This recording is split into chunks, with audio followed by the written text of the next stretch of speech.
هل سمعت يوما عن بلد يسرق تاريخا كاملا، أطباق، أزياء، مدن، وحتى شخصيات تاريخية؟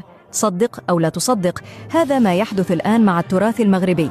النظام الجزائري عبر حملات منظمة يعمل بشكل منهجي على تحريف التاريخ وسرقة التراث المغربي. الطاجين المغربي يروج له كأكلة جزائرية، الجلابة التقليدية أصبحت زيا جزائريا، بل وحتى أسماء مدن مغربية مثل مراكش وفاس تسرق إعلاميا.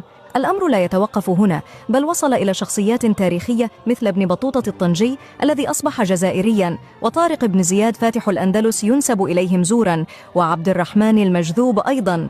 حتى الشخصيات المغربية التي لا تزال على قيد الحياة تجد نفسها جزائرية فجأة في صفحات ويكيبيديا وبرامج فضائية، يجتهدون في سرقة الموروث الثقافي والتاريخي المغربي، والادعاء دون خجل أو حياء بأن التاريخ تاريخهم والتراث تراثهم والعادات عاداتهم والتقاليد تقاليدهم. لم يسلم من أيديهم بشر ولا حجر. ما الهدف من كل هذا؟ إنها محاولات لإعادة كتابة التاريخ وطمس هوية المغرب في حملة عبثية تعكس أزمة هوية لدى من يحاولون سرقة ثقافتنا. لكن دعونا نكون واضحين، الحقيقة لا تموت، والتاريخ لا يمكن تزويره. واجبنا كأبناء المغرب أن ندافع عن تراثنا وهويتنا. التاريخ ملك للحقيقة.